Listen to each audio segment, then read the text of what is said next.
এই সেই mangrove forest, ভাবলাম এটা নিয়েও একটা ভিডিও দিই।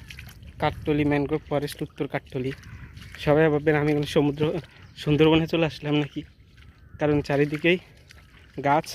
এই দেখুন গাছের শিকড়, আরও বড় বড় শিকড় দেখবেন সামনে।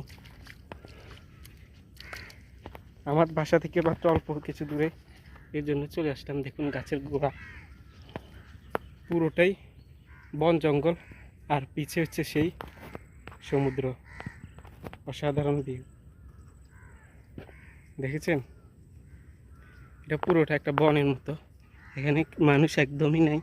তা আমি রিস্ক না নিয়ে চলে যাচ্ছি, কারণ মানুষ নেই, যে কোনো রিস্ক হতেই পারে আমার। দেখুন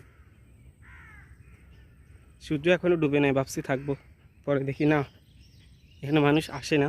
আর এখানে কিছু জেলে আসে, তো তারা এখানে মাছ ধরে, তাদেরকে দেখছিলাম,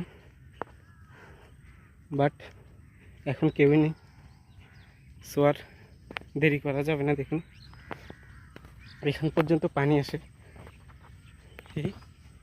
এই যে দেখুন বিভিন্ন পোকামাকড় পানিতে।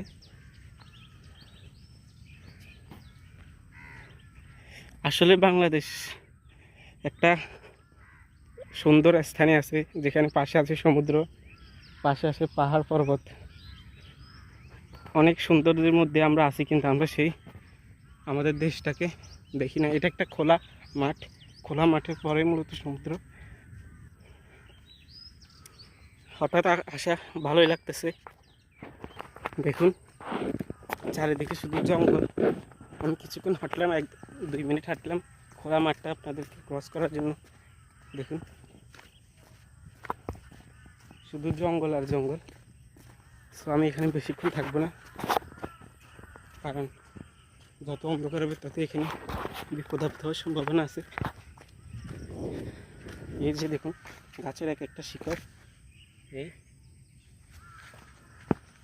সব বেশি দেরি করা যাবে না, আমি তাই চলে যাচ্ছি। আপনারা জঙ্গল দেখে বুঝতে পারছেন যেখানে একটা ম্যানগ্রোভ ফরেস্ট, এটার নাম আমি ম্যাপে দেখেছি ম্যানগ্রোভ ফরেস্ট। এই জন্য আমি চিন্তা করলাম আসি, আসলে কী আছে। বাসার খুব কাছে, 10 টাকার ভাড়া, আর কিছুক্ষণ হাঁটতে হয় 10 মিনিট, এই জন্য চলে আসলাম। দেখে তো অবাক। ধন্যবাদ, আবার আসবো ইনশাআল্লাহ এখানে।